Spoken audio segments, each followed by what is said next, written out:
खोबऱ्याची चटणी बनवण्यासाठी आपण याचे काप करून घेऊया।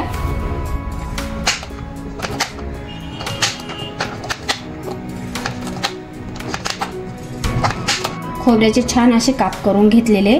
तर याच्यासाठी लसूण घेतलाय मी इथं, जिरे घेतले, धने घेतले आणि लाल तिखट घेतले आणि चवीनुसार मीठ घालायचे।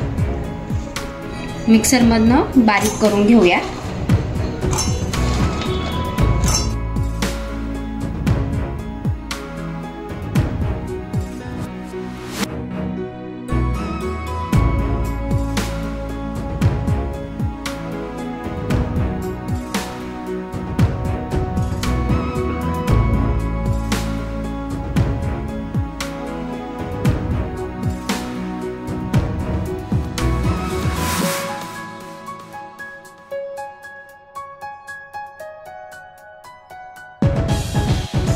अतिशय चविष्ट आणि चटपटीत अशी आपली खोबऱ्याची चटणी तयार झाली, अगदी कमी वेळेमध्ये।